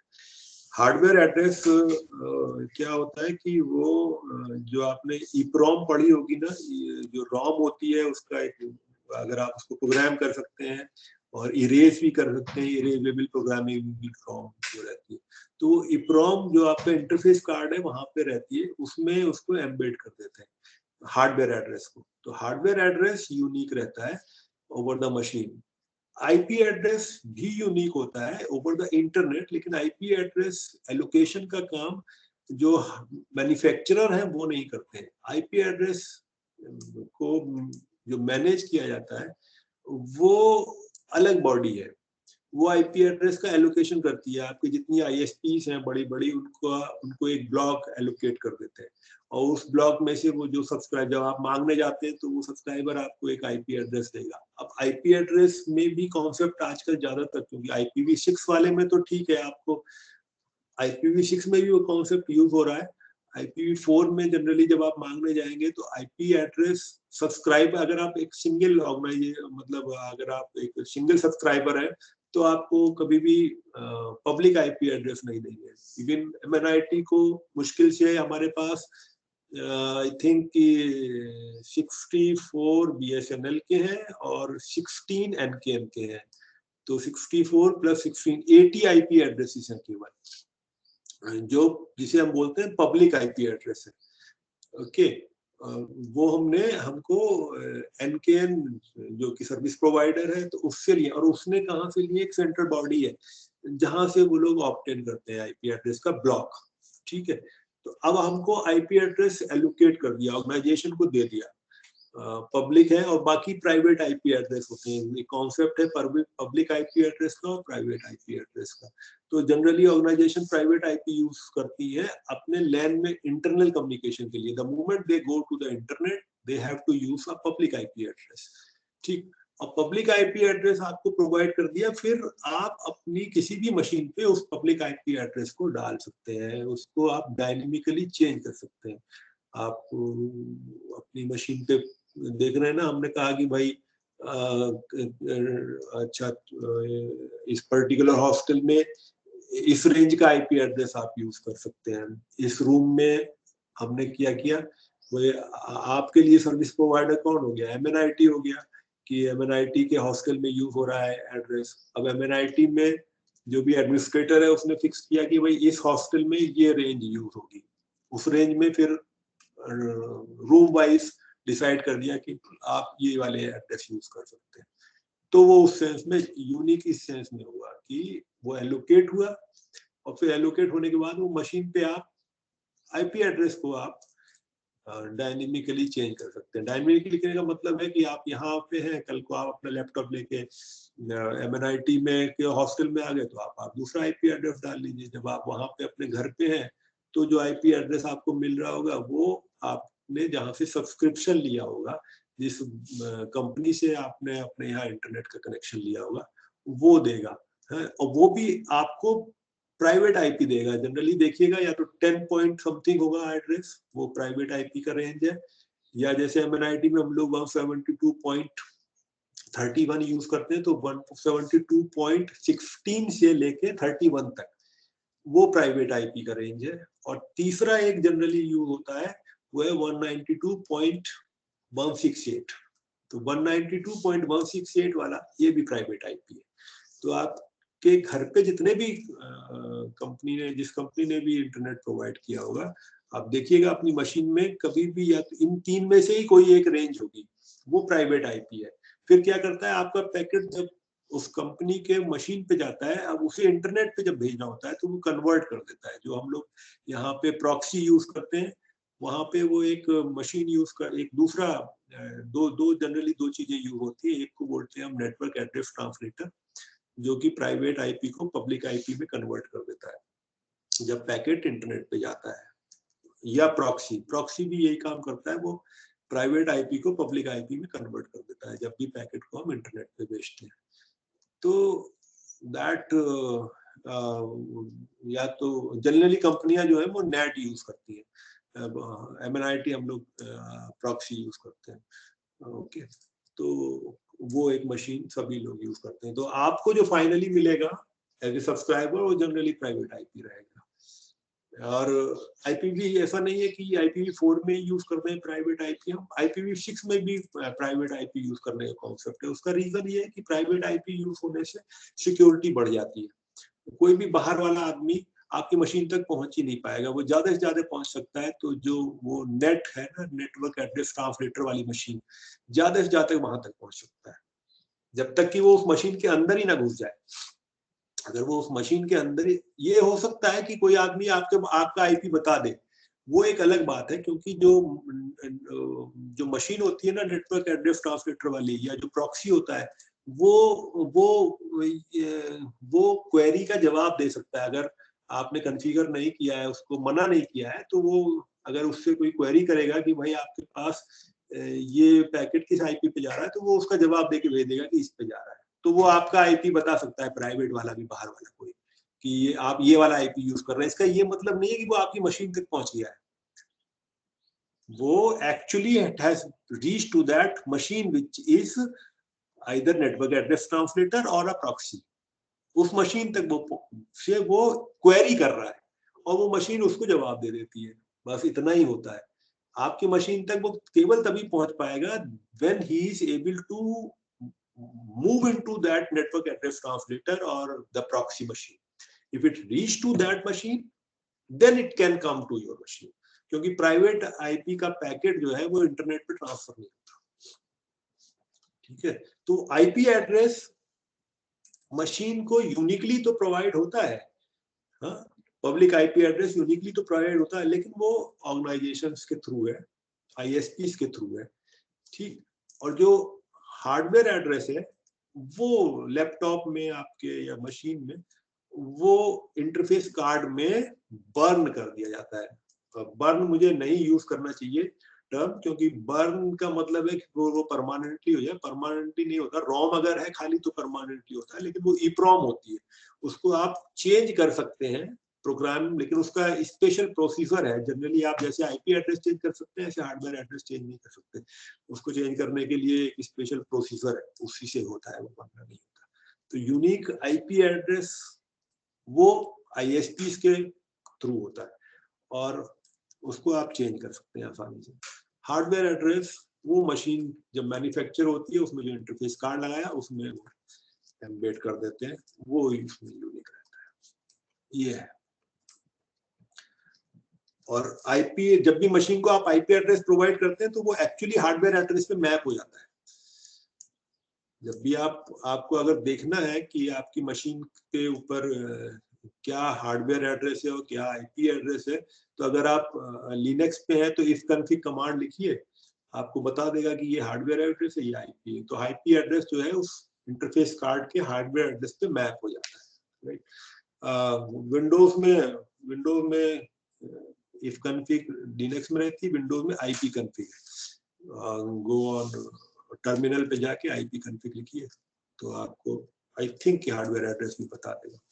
तो इसका मतलब है कि ये IP एड्रेस इस पे मैप है उस मशीन के अंदर एक टेबल के थ्रू। ठीक है।